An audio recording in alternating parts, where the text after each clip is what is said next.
Welcome everyone to another Ref Brandon and the Todd Family YouTube video.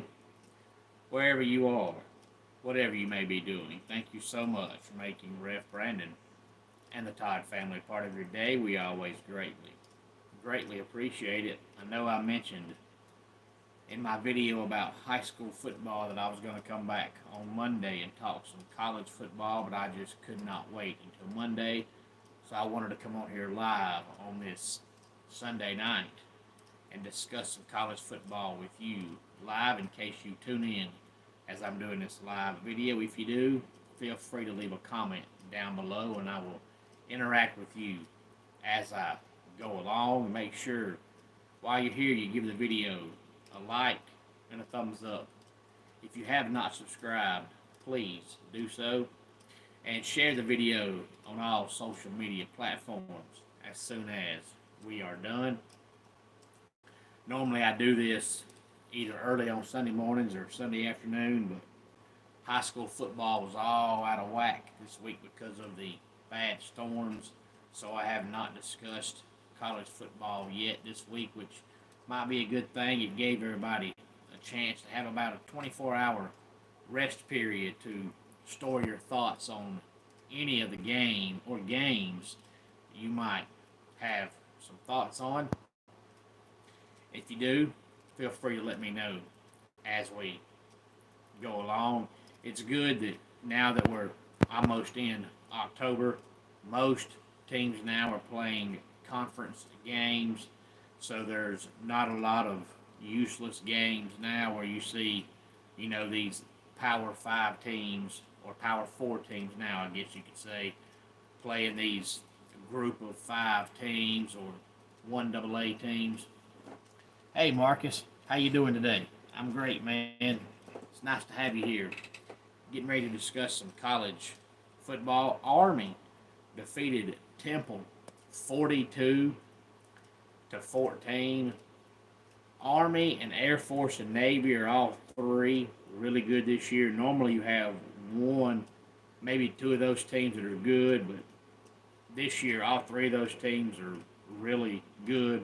We'll have to wait and see which one of those three teams wins the trophy for being the best service academy school. I believe the first game of such is this upcoming Saturday. Miami on Friday night defeated Virginia Tech 38-34. Now, of course, I watched the last play of the game probably 20 times during the actual game when they were having that long replay review.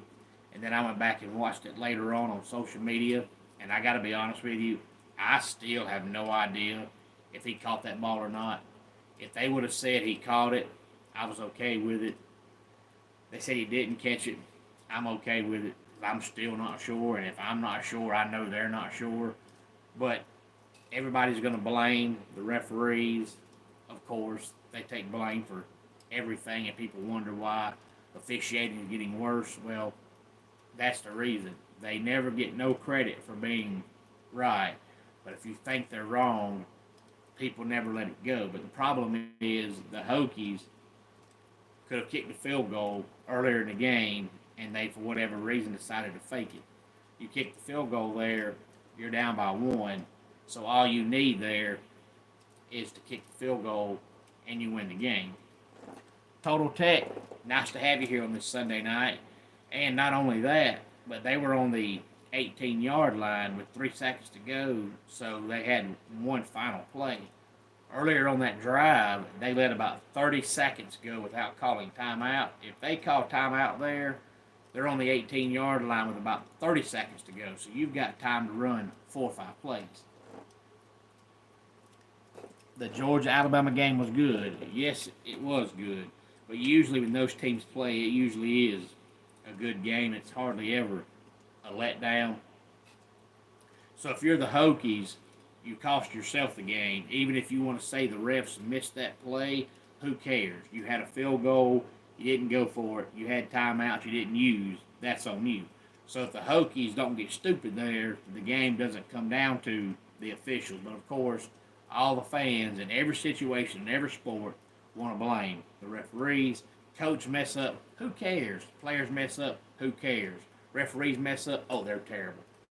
Rutgers wins again. They defeat Washington 21-18.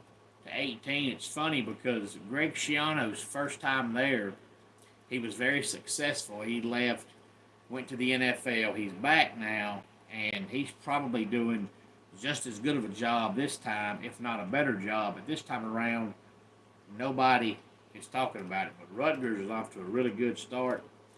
Texas defeated Mississippi State 35-13.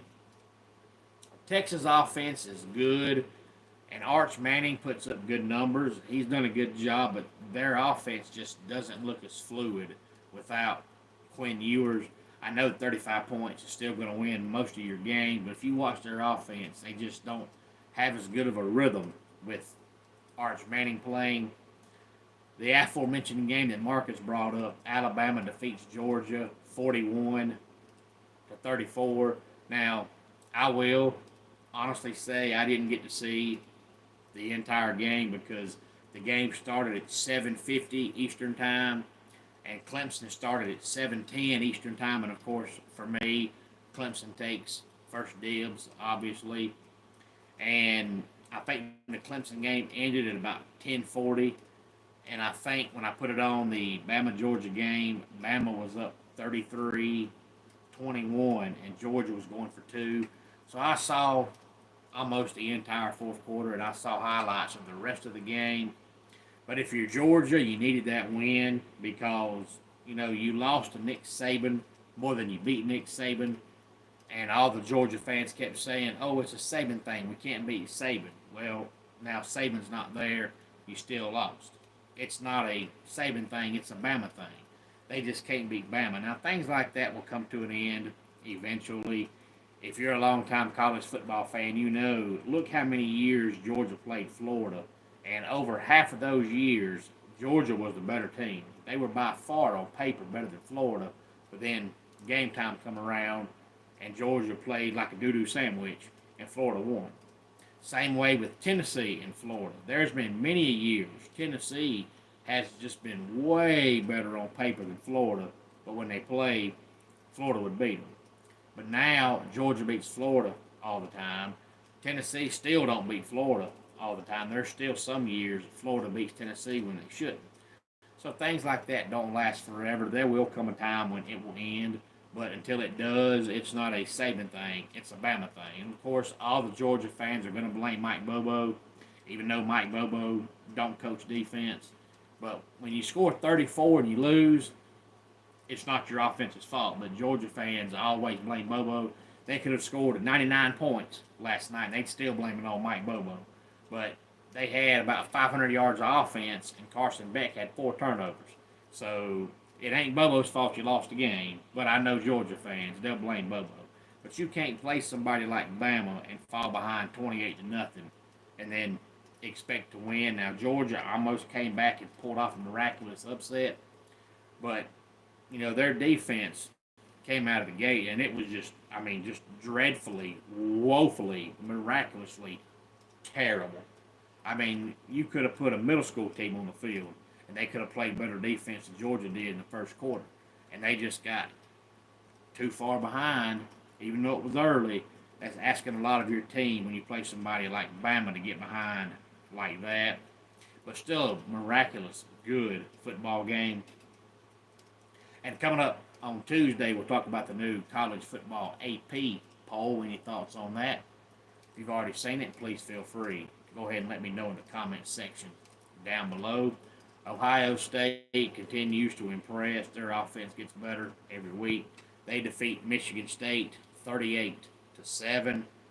And you want to talk about a Jekyll and Hyde team. Kentucky defeated Ole Miss 20-17. Now, Ole Miss every year under Lane Kiffin, because Lane Kiffin done the same thing at USC. He recruits well, does well, and wins all the time. But every year, Lane Kiffin has that one game where you scratch your head and say, what the heck happened? And this was that game this year. That Ole Miss offense, it's one of the best in America, just looked awful. But Kentucky is a team I was talking about. You talk about Jekyll and Hyde. I mean, when they played South Carolina, they looked absolutely awful on both sides of the ball. I mean, they couldn't run the ball, they couldn't throw the ball. Their defense looked awful. And then they play Georgia and they look good, and they play Ole Miss and they look good. So what happened against South Carolina, I have no earthly idea. But I know somebody who earlier in the year, Brock Vandagriff was playing so bad, he said that Brock Vandagriff has to be left-handed, and Kentucky makes him throw right-handed. You can't be a quarterback that's right-handed and throw the ball that bad. Now, of course, he's being funny. If you've seen Brock Vandagriff play before, you know Brock Vandagriff is right-handed. But it would be easy to think that if you watched him play the first couple of games, because he was absolutely awful. So which Kentucky team is a real team? I have no idea. Oregon defeats UCLA 34-13. Penn State defeats Illinois 21-7. Arizona knocks off of Utah 23-10. And if you're Utah, you just need to realize you've got to make it and have life without Cam Rising. He's not going to play. Do you think Georgia will play Alabama again when the playoff starts? It is possible. I was talking to a friend of mine at church earlier tonight. He was saying he wants them to play again, and I said, well, it's possible, but Bama's not going to lose twice. So if Georgia loses again, they're not going to play in the conference championship game. One more loss knocks Georgia out. So if Bama plays for the conference championship game, it won't be against Georgia, because one more loss and Georgia's out, because Bama's not going to lose twice. So if you play them again outside of the conference championship, it would have to be in the playoffs, of course. I guess it all depends on, does both teams make the playoffs or not? Because if Georgia ends up losing 2 or 3 games and they don't play for the conference championship, they might not make the playoffs. I mean, they might, but you just don't know. I know everybody thinks you're going to see 6 teams in the SEC in the playoffs. I don't believe that. I just don't. I think one more loss, Ole Miss is out, and Georgia could lose a couple of more games. I mean, if they win 1 or 2 of their big games, they've got a chance to get in. But if you're Georgia and you go 9-3, but you lose to Alabama, and you lose to Texas, and you lose to Tennessee, and your only big win is Ole Miss, if Ole Miss goes 9-3, you're not going to get a lot of credit for that. So if you're Georgia and you go 9-3, but you lose your 3 biggest games, and you don't play for the conference championship, you might not make the playoffs. But if both teams get in, they'll probably play again in the playoffs. But I think Georgia has to run the table in order for both teams to play for the conference championship, because Bama's not losing twice. So one more loss and Georgia's out. It'll be Bama and Texas, or Bama and Oklahoma, or Bama and Tennessee, or whoever.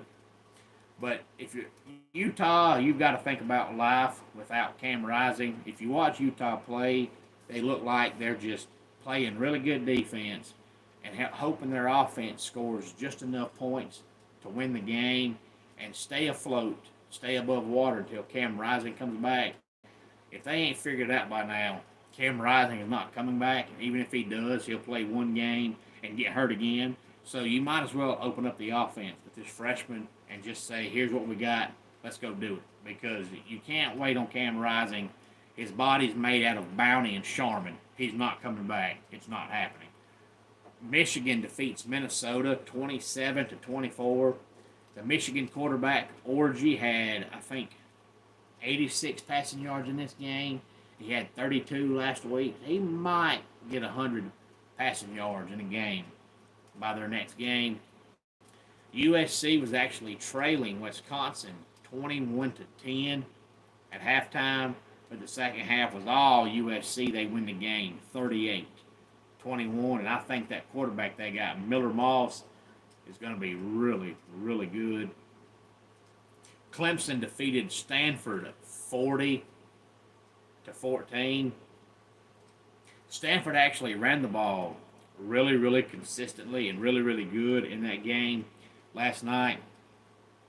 But all of Stanford's hopes and dreams they destroyed in the first quarter because they got the ball first and had a 4th and 1 from their own 34-yard line for whatever reason. Not the Clemson 34, their own 34.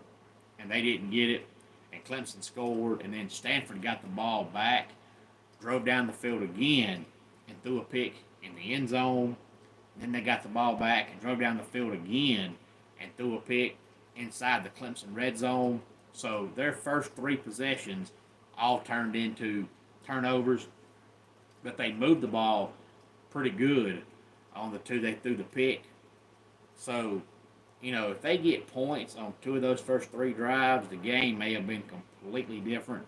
But it was Clemson 17, Stanford 7 at halftime, and starting mid third quarter through the fourth, it was all Clemson.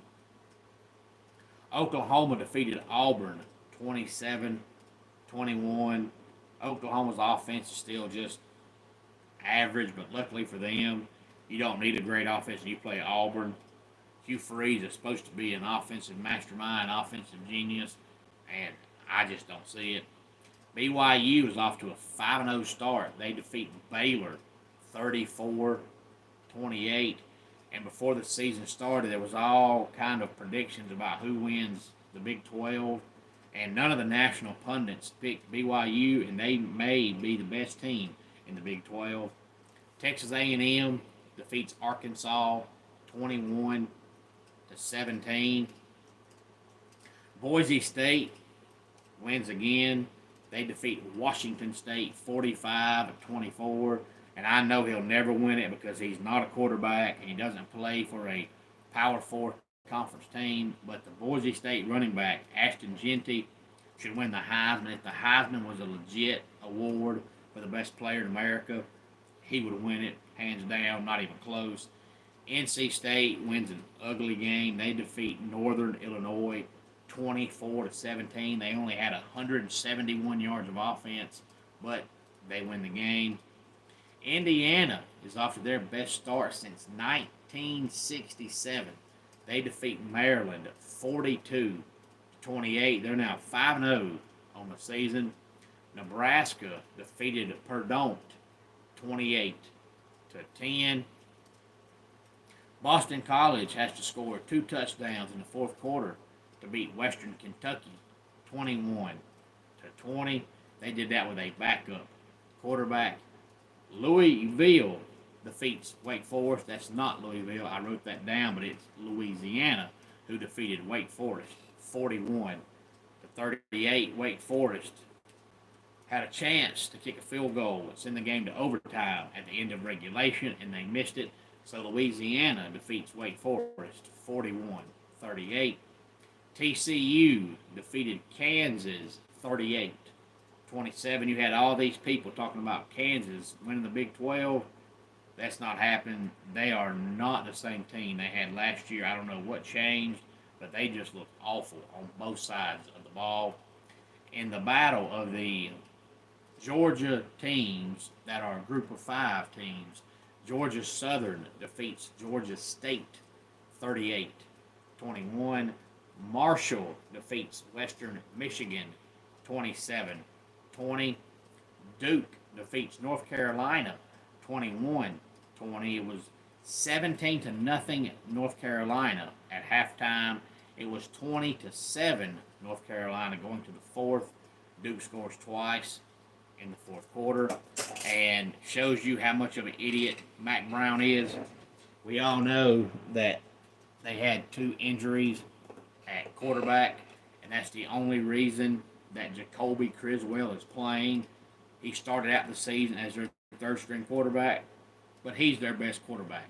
Max Johnson, the guy they started with, well, he can't throw and he can't run, but outside of that, he's a great quarterback. And then Connor Harrell, the backup, could run, but he couldn't throw.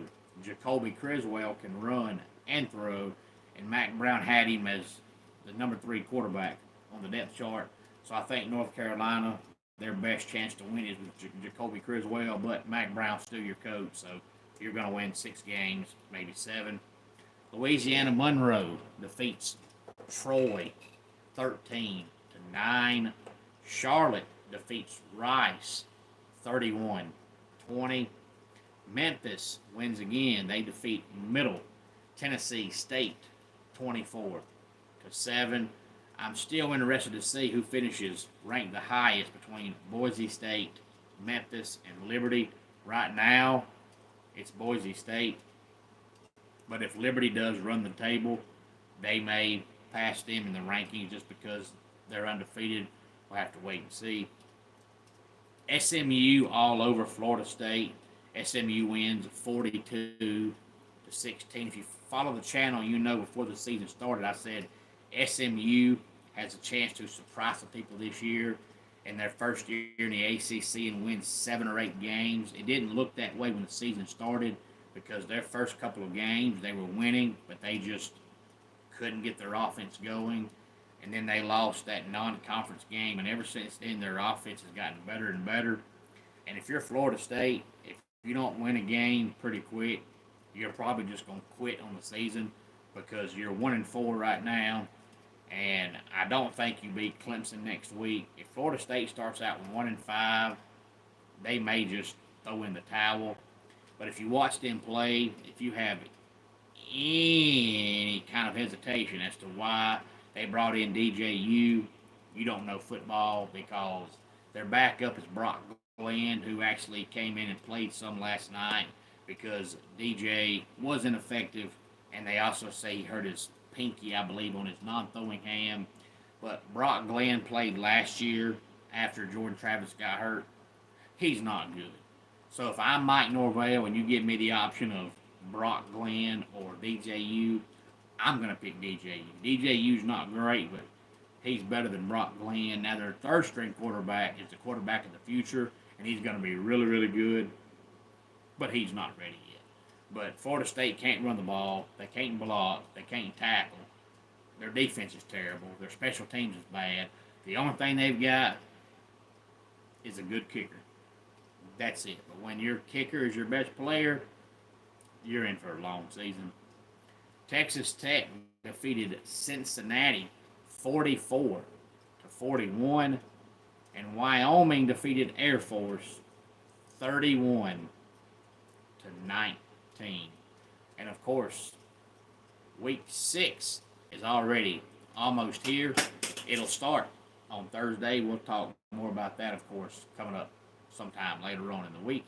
Any thoughts on any of these games or any other game that maybe I didn't mention, please feel free to let me know any early predictions for the college football season in general or for next weekend's games.